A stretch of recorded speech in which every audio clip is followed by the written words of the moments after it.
Ladies and gentlemen, our program will be commencing shortly. We invite you now to take your seats in the ballroom and switch your communication devices to the silent mode. Thank you. Ladies and gentlemen, our program will be commencing shortly. We invite you now to take your seats in the ballroom and switch your communication devices to the silent mode. Thank you.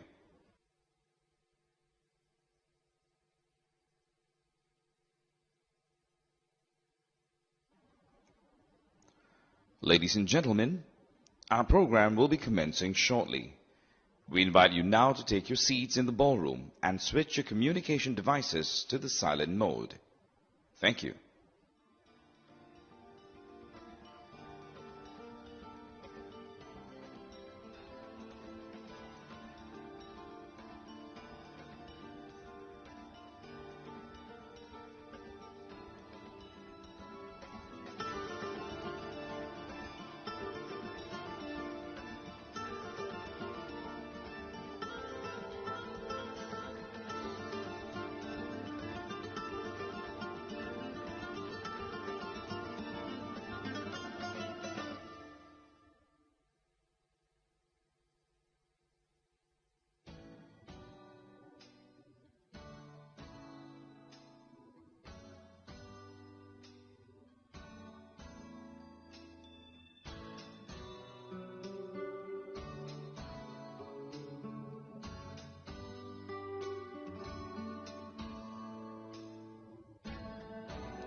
Good evening,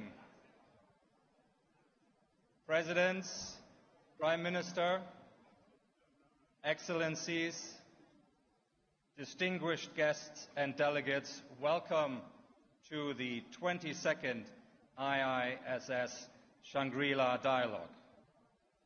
The IISS is delighted that you are here in Singapore to engage in 3 days of defense diplomacy.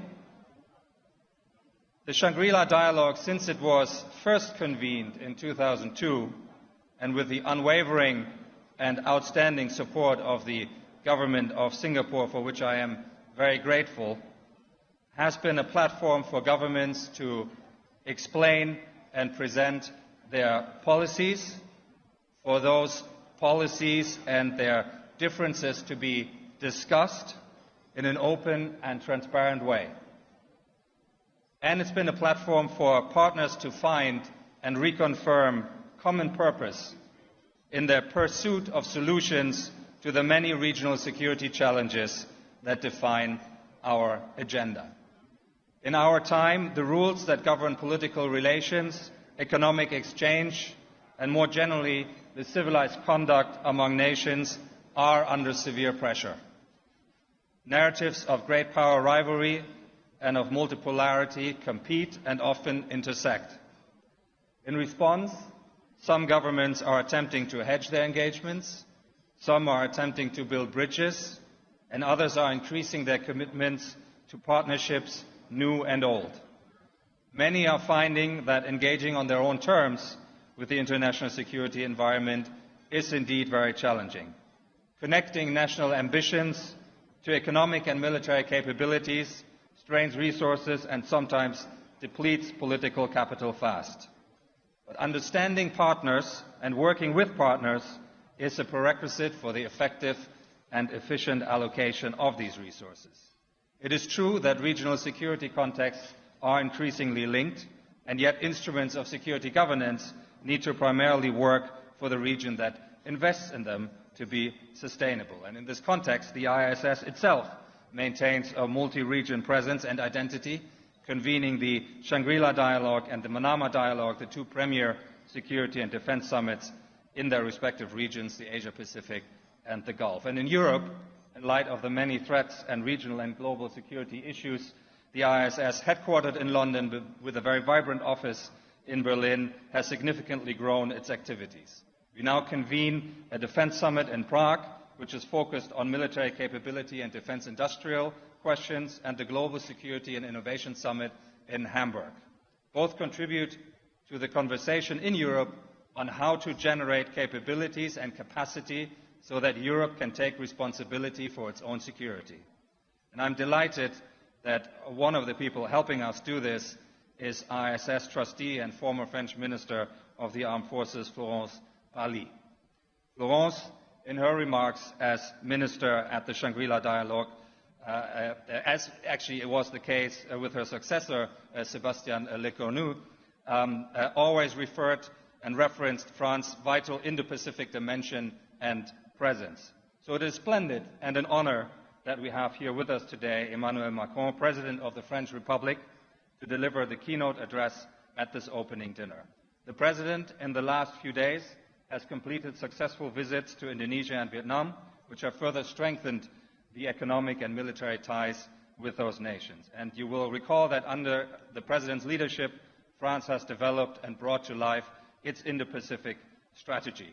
You all know that President Macron cares deeply and thinks deeply about questions of international order and international security. And he is the first head of state of a P5 nation to address the IISS Shangri-La Dialogue, and we're delighted to have him here. Mr. President, the floor and this podium is yours.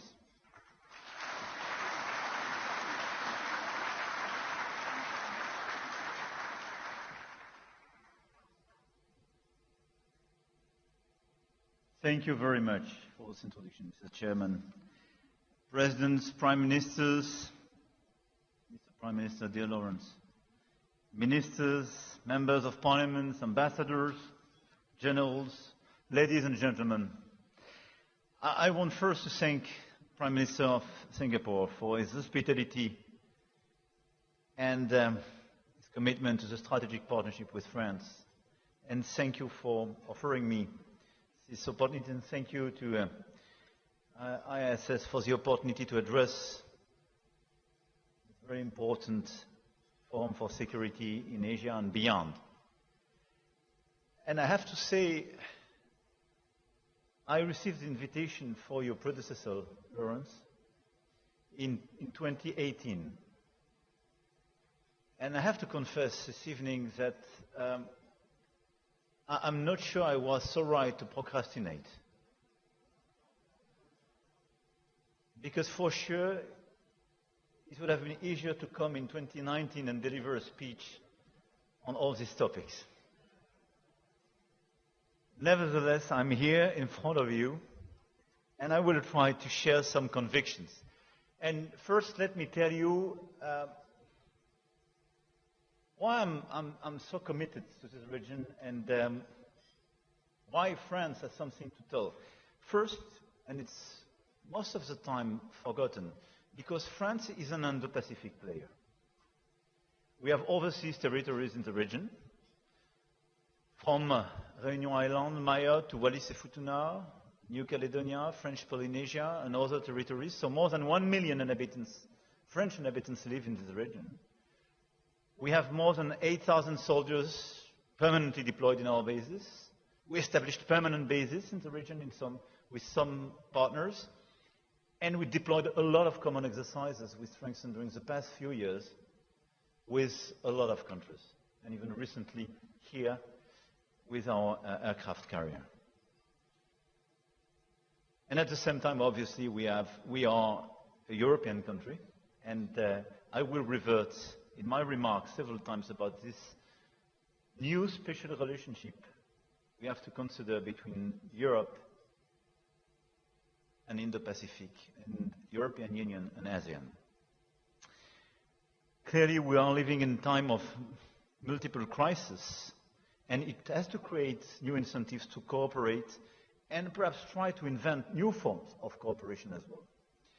I would like first to try to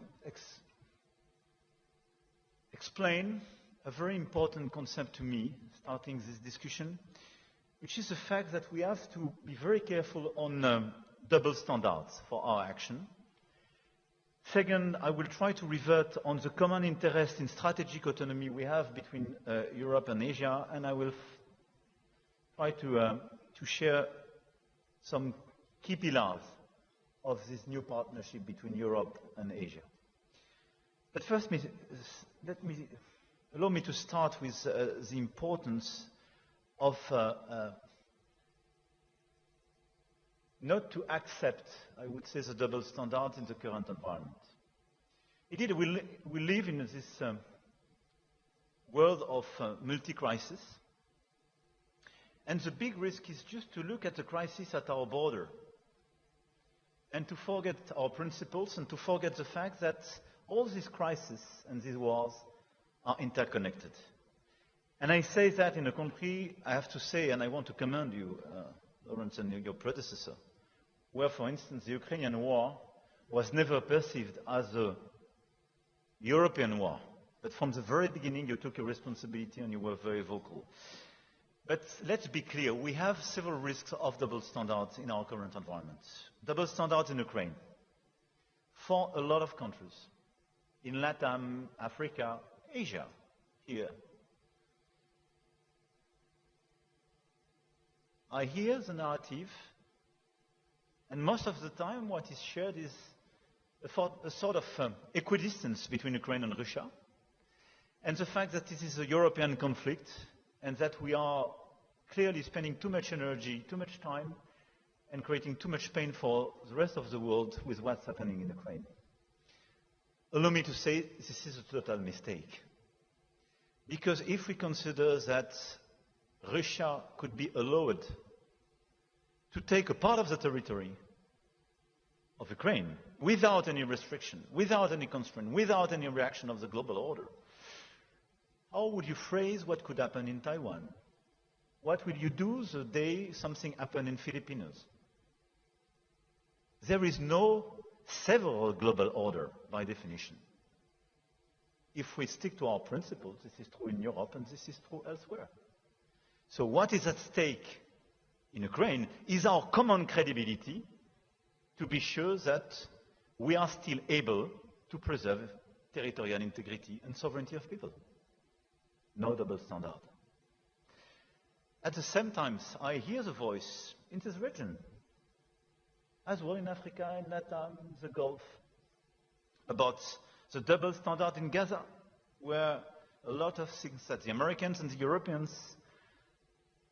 are in fact giving a free pass to Israel. And this is a big risk.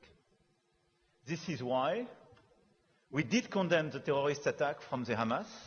We work very hard with some key partners, and I want to thank them here, to release the hostages. This is the very last one. We do support all the initiatives taken for a ceasefire, and I do thank the efforts made by the United States of America, Egypt, Jordan, Qatar in that direction. But we do believe that we need a ceasefire. The emergency is for a humanitarian answer. And we do have to work very hard for recognition of a Palestinian state and a mutual recognition in order to create a strong architecture of security in the region. And I can revert, if you want, into Q&A on this aspect. But this is the only way not to leave the floor to those saying, you live with double standards. If we abandon Gaza, if we consider there is a free pass for Israel, even if we do condemn the terrorist attacks, we kill our own credibility in the rest of the world. And this is why we do reject double standard, and this is why I think it's very important in our current environment to be consistent and to follow our principles, our rules, and to consider that what is at stake is clearly the global order, and what is at stake is our credibility to protect this global order. Having said that, I think a risk of double standards is as well to abandon totally our agenda of sustainability and health.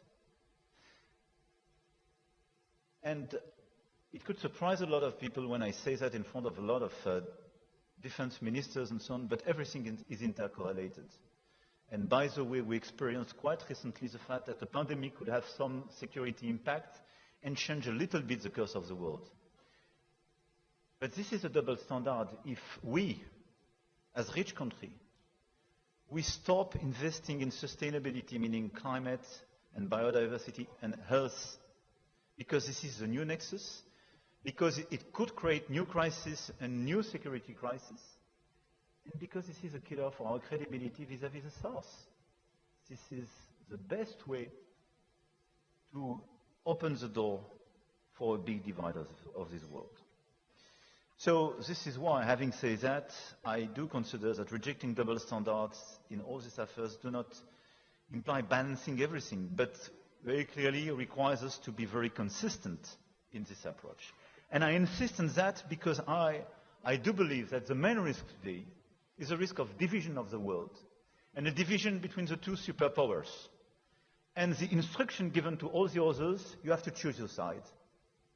If we do so, we will kill the global order, and we will destroy, methodically, all the institutions we created after the Second World War in order to preserve peace and to have cooperation on health, on climate, on human rights, and so on. But we need them, probably much more than before. This is why I believe our key challenge is how to preserve peace and stability and prosperity in this current environment. And in a moment when the competition between China and the United States for global leadership could create constraints and a side effect for each of us, without us willing or even able to imagine handing our interests over to one or the other, how to react. And I will be clear. France is a friend and an ally of the United States, and is a friend, and we do cooperate, even if sometimes we disagree and compete with China.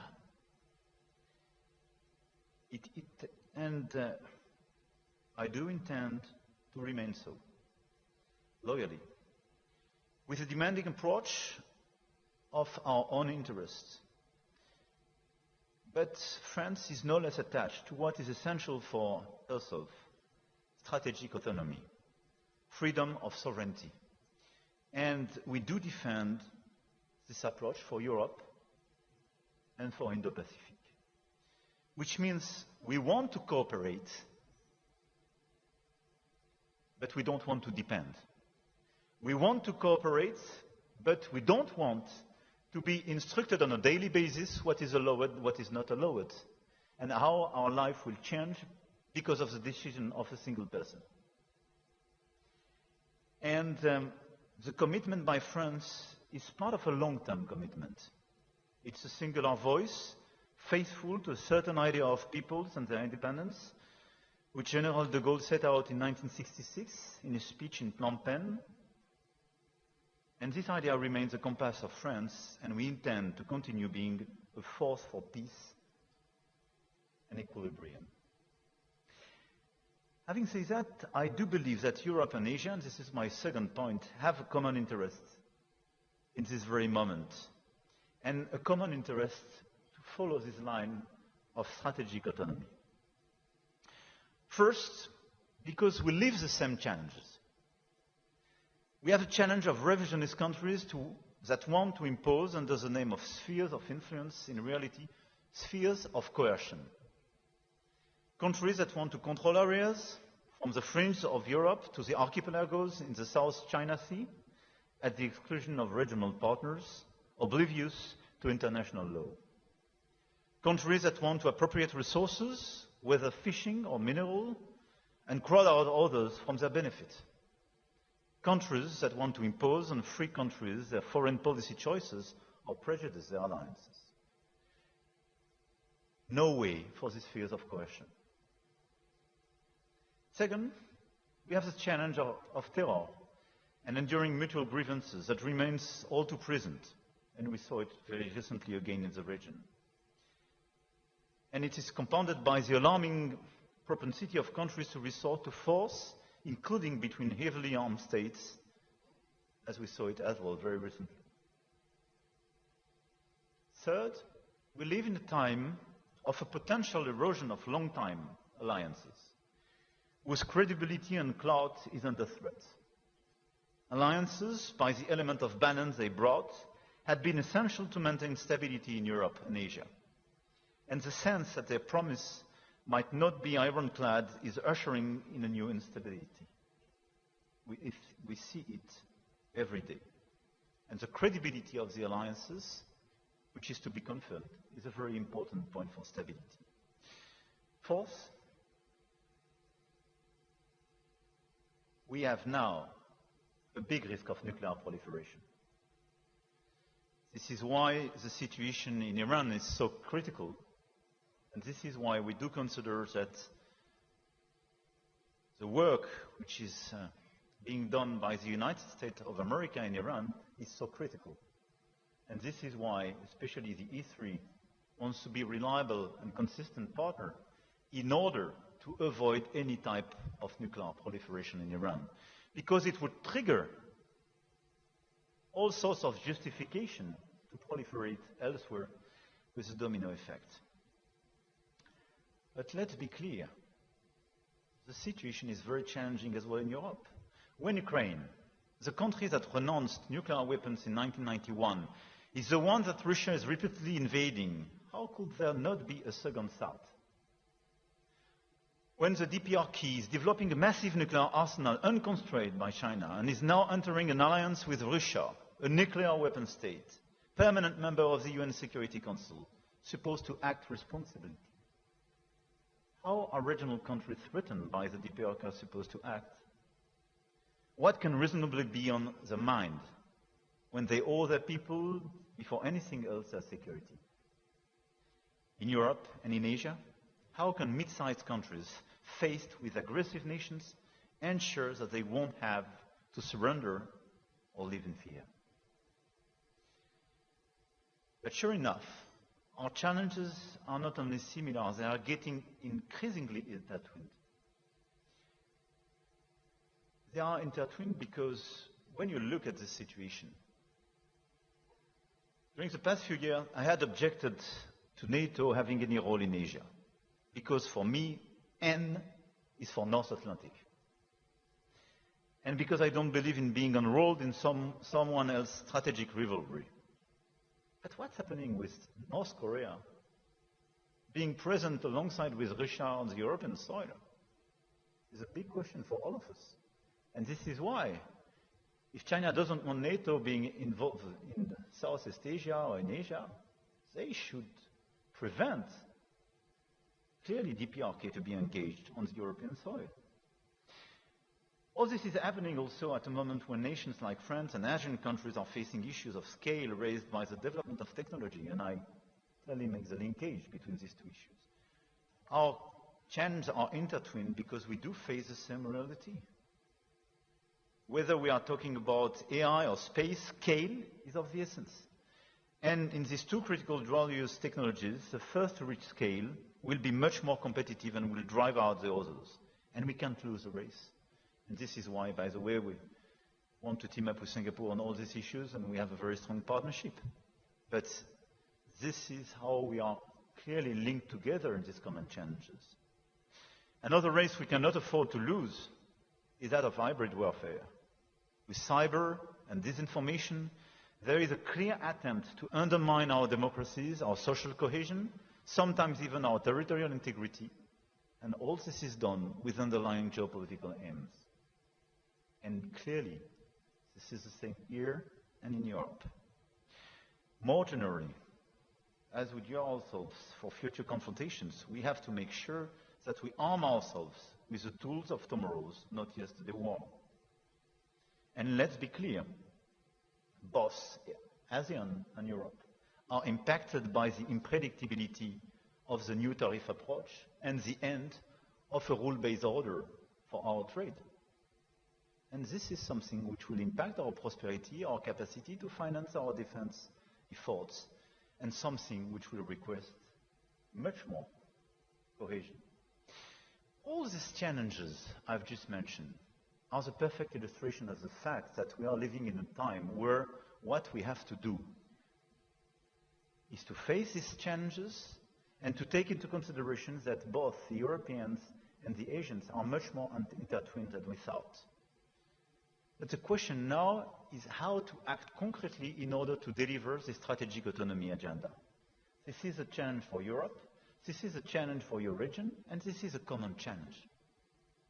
Because this is the only way to preserve freedom, prosperity, and security. Let me start by Europe first. We cannot overestimate the depth of the mental revolution brought about by Russia's aggression and the concerns about alliances. But let's be clear, I've advocated for years more independence, more sovereignty, more strategic autonomy for all Europe. Let's be clear, there was a doubt during a few years. But in March 2022, the European Union decided very clearly a strategic autonomy agenda. And we decided on defense and security, on technology, on industry, on energy, on all the different fields to reduce our dependencies and de-risk our model. It is absolutely critical in the current environment.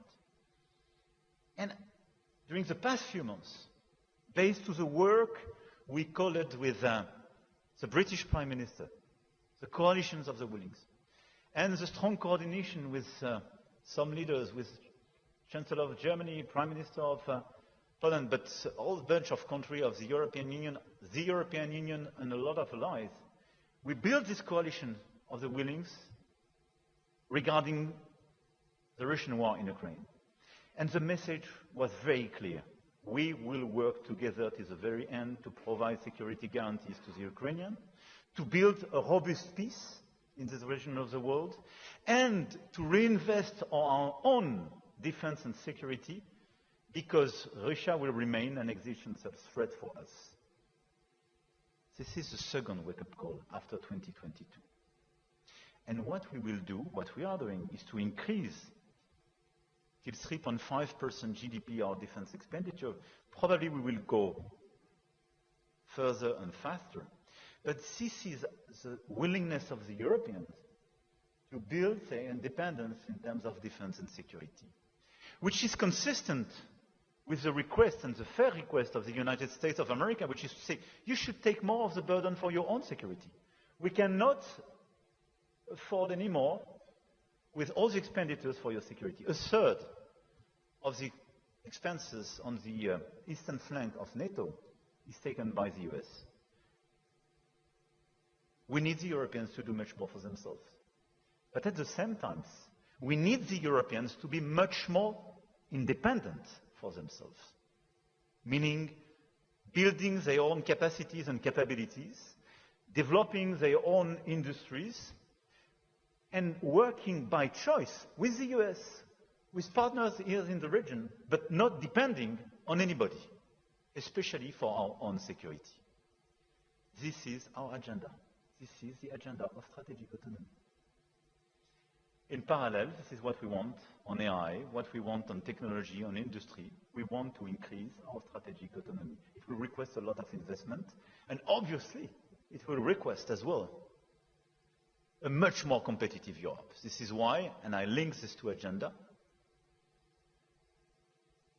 it's an emergency to accelerate the competitiveness agenda of the European Union, because this is the only way to make the security agenda and the autonomic strategy agenda credible.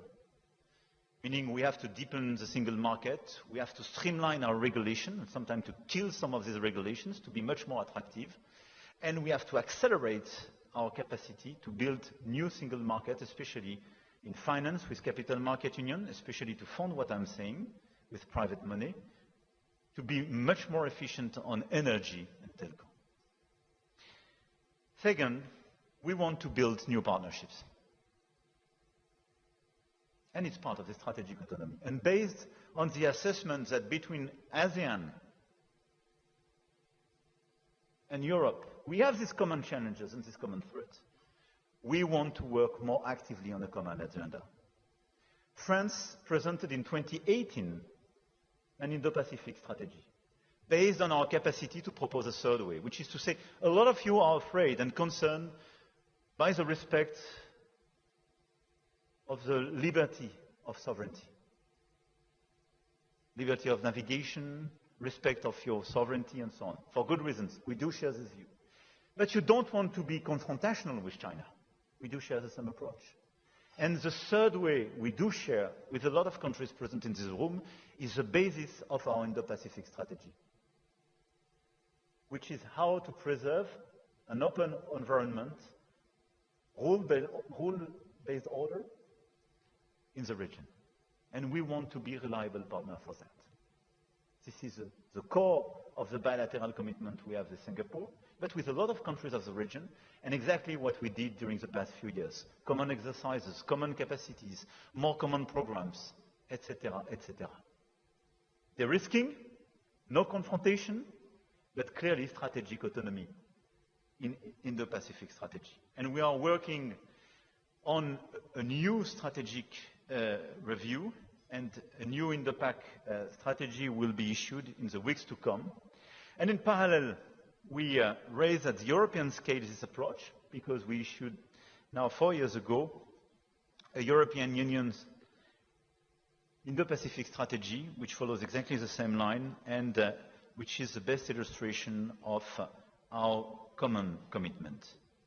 And very clearly, we want to go further, particularly with India, the Asian countries, and the members as well of the Trans-Pacific Partnership. And for me, this new approach is very important, and we discussed yesterday with the Prime Minister and with a lot of countries here. If we team up, we represent a third of global growth, even more in terms of trade. We have a lot of credible players. Some of them have deterrence capacities. Let's work together on this agenda of strategic autonomy. Let's work in an open way, in a genuine way. Let's engage with everybody which is available. But let's work very closely on defense, security, and all the building block of our value chains to be sure that we de-risk our model. Let's work to have as well trade cooperations, new trade agreements. Because if between EU And the Trans-Pacific countries, we have such an agreement. It's extremely powerful for the rest of the planet. Third, having spoken about Europe, about the alliance between Europe and this region, what to do together? New coalitions, new agreements, and how to reset a new rule-based order. 70 years ago, the Bandung Conference was for many the opportunity to express their rejection of the logic of blocks and to express their desire to find their own way. The time for non-alignment has undoubtedly passed, but the time for coalitions of action has come and requires that countries capable of acting together give themselves every means to do so. We must show consistency where others practice a double game. And this is exactly my call tonight at the Shangri-La Dialogue. Let's build new coalition for open trade, open dialogue to de-risk our models, stable environment, and new coalitions to stabilize open and rule-based order. The rules must remain the inviolability of borders, respect for sovereignty, refusal to use force as a means of domination, and we must cultivate a spirit of independence and a desire for cooperation. And saying that, I have the feeling almost to quote the DNA and to describe the DNA of Singapore. But this is exactly what we need. With, in fact, the offer to both the US and China to join such an approach. But we cannot just remain seated and say, okay, there is no more WTO. What do we do with tariffs? Okay, we are not so sure that we have the full-fledged guarantee in the existing alliance. What do we do? We want to act. We want to preserve our stability, our peace, and our prosperity. So let's work together. Let's build a positive new alliance between Europe and Asia based on our common norms, on our common principles. Our shared responsibility is to ensure with others that our countries are not collateral victims of the imbalances linked to the choices made by the superpowers. Our response must be to relaunch our efforts to develop sustainable trade, respectful of common social and environmental standards, and step by step, the European Union is building this network of new generation agreements, and this is what we want to do with ASEAN countries and CPTPP. I do believe indeed that based on such an approach, we can deliver very credible and concrete results.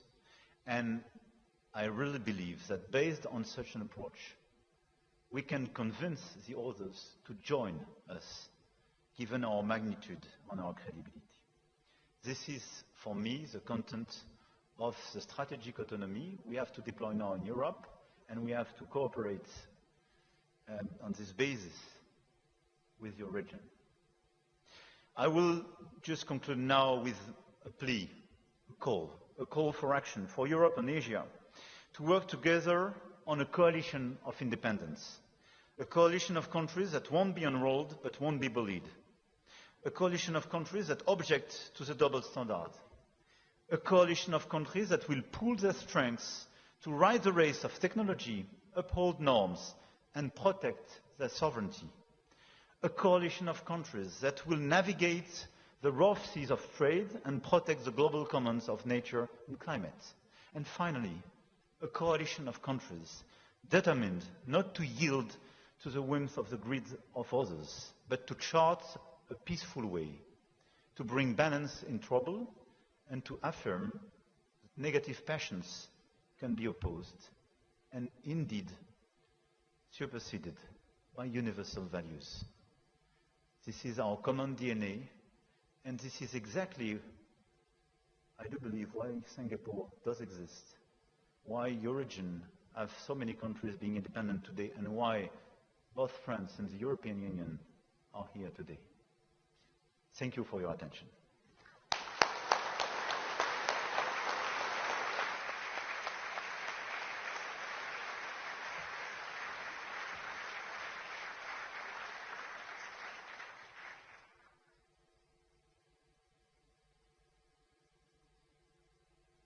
President Macron, thank you very much for this wonderful way to kick us off. I noted that you had pairs of important words there to structure your argument. Credibility and consistency that we need to aim for, coercion and conflict that we need to avoid, coalitions and strategic autonomy as means to take on responsibility for our own security and avoid being dependent on others. That's a very rich menu, and you have very kindly agreed to take a couple of questions from the audience, and we will do that. And I see first hands already going up. We will take a few questions that the President will answer, and then eventually we will conclude and move to the dinner part. I think, is Evan Laxmana, if I can get a microphone, yeah, from IISS Asia. There you go, Evan. Thank you, Mr. President, for the speech. My name is Evan Laxmana from the IISS. I believe that one of the premises of France's Indo-Pacific strategy is that the Euro-Atlantic and the Indo-Pacific is a single theater. And if that single theater is a two-way street, how do you see France playing a leading role and picking up from what you said earlier regarding multiple crises? Right now, in the Indo-Pacific, there is a proliferation of security crises, ongoing challenges from India, Pakistan, Thailand, Cambodia, Myanmar to the South China Sea. How does France also hope to help ASEAN build a more robust regional security response to these particular crises? After all, their ability to address these current security crises is perhaps their preconditions to achieve strategic autonomy. Thank you. You want to collect a few? Yeah. Shall we take two or three, and then you take them in a group? Yes. Okay. So I think Frank Gardner. I think I see. Can we get a microphone to Frank, please? Yeah. There we go. Frank.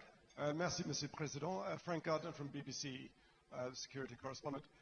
Do you see a military role for Europe in this region when it's got a full-scale war going on its own continent? I mean, Britain is sending an aircraft carrier here when it can't really afford to meet its own defense obligations in Britain. Thank you very much. And if I can get a microphone here to the front. First row here, please. Microphone. Yeah, coming. Chung-Min Lee from Korea. And then maybe we'll take those three. Yeah. Thank you, Mr. President. I have two quick questions, one nuclear on Europe. You have emphasized strategic autonomy throughout your presidency. If European NATO members ask you for nuclear protection, is France willing to provide your force de frappe to your European NATO allies? Number two, we will have a new Korean government in the next couple of days, and will be in office on Wednesday. Whoever wins the election, if the new Korean government asks your government for assistance and cooperation on building a South Korean nuclear-powered submarine, will France say oui or no? Thank you. Thank you very much. Let's take those three as a bundle, and then we'll return and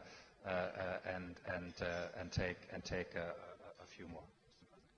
Thank you. As for the first, by the way, the two first questions were quite close, with clearly common issues. I would not consider that fixing all the regional crises is a precondition of strategic autonomy, and we have to do both at the same time. And it's true for Europe, and it's true for Asia. Meaning we have to fix what's happening in Ukraine, but in parallel we have to strengthen our strategic autonomy. And you have to do the same.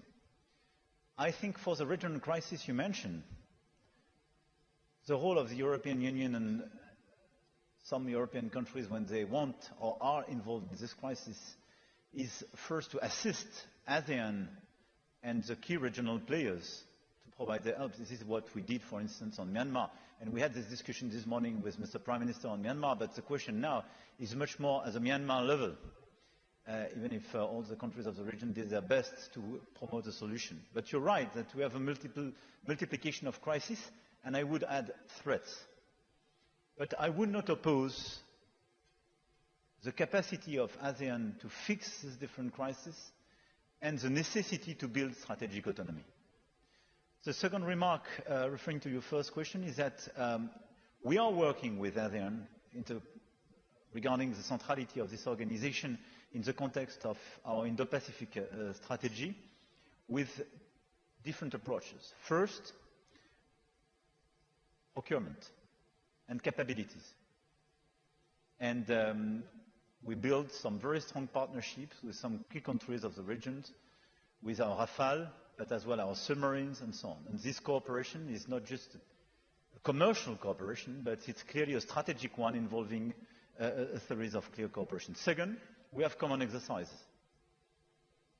From Pegasus in air to the exercise we just deployed in the region with aircraft carriers. And so we multiply this exercise with several objectives: share operational culture, improve interoperability, but as well provide strategic signals and some deterrence vis-à-vis some key players. And this is the way we can deliver. As for your question, but this is as well a bridge towards the second question on the military credibility of the European in the region. Let's be clear. We will never sell what we cannot deliver. And if the elephant in the room is the day China decides a big operation against a country, will you intervene day one? I would be very cautious today, but everybody will be very cautious today. I think all the countries in this room, wherever they live, and in fact everybody. But let me be clear. I think our role is not to be a substitute to anybody, but our role is to work for ourselves to improve our strategic autonomy, meaning our own capacity to protect our soil, but through the cooperation we have to help the Asian countries to do the same for themselves and to reduce on both sides our dependencies. And we have to do it in a time where there is an increase of the threats and the strategic risks, which means this is a very important step. I don't underestimate it.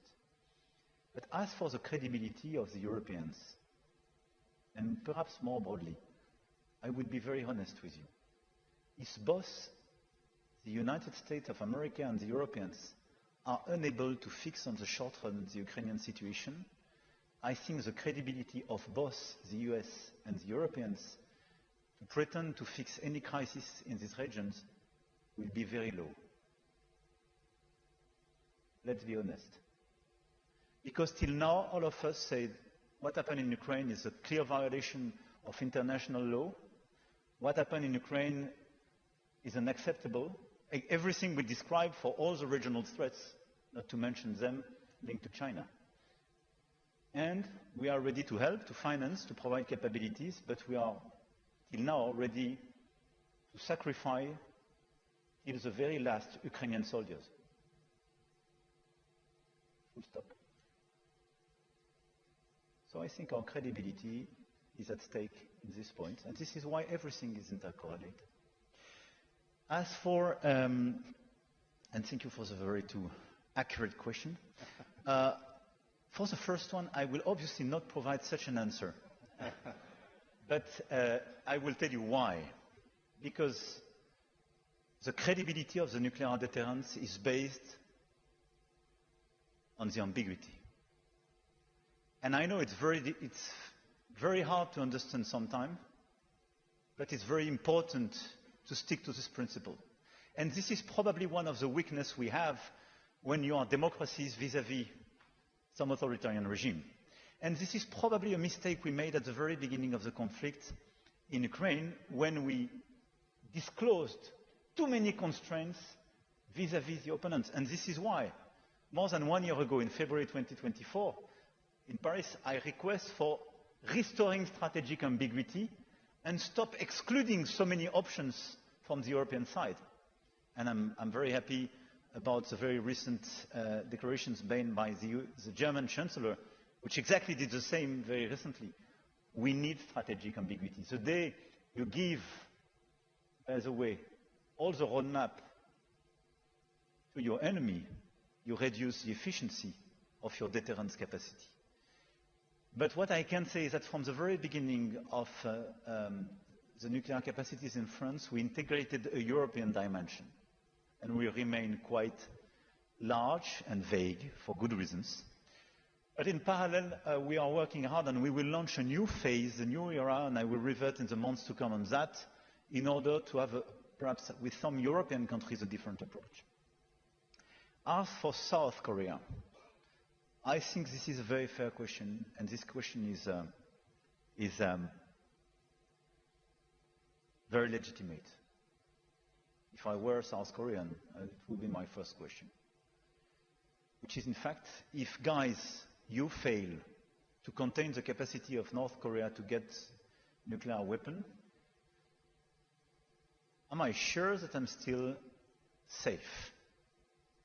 And am I sure the day I will be attacked, you will not fail to protect me? I think we should reopen the North Korean topic first. I think the big risk of the current environment is to open a new proliferation area. And this is why, for me, Iran is so critical. Because the day, de facto, we accept that, we will trigger a series of legitimate requests of a lot of other countries to get nuclear weapons. So this is why the US agenda on North Korea is so important. And because I will be clear, the Europeans don't have the capacity to be the one to negotiate and trigger such a negotiation. This is clearly the United States of America. And President Trump, during his first mandate, started to resume some discussions. And this is part of the strategic discussion we have to frame with the United States, because it's a fair approach to say we want to deliver less for the Europeans, and the Europeans have to take much more of their burden because we want to focus on some other issues.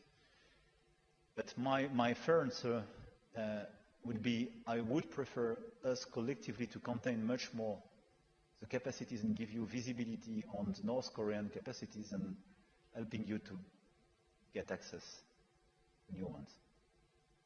Mr. President, thank you very much. I'm going to disappoint a few people now who have thought the floor, but time has marched on. And possibly I'm going to disappoint the President as well, because I know he is ready to answer more questions. But we'll draw this to a conclusion here. And let me invite everybody again to once more thank President Macron for this wonderful way of kicking off the Shangri-La Dialogue. Thank you.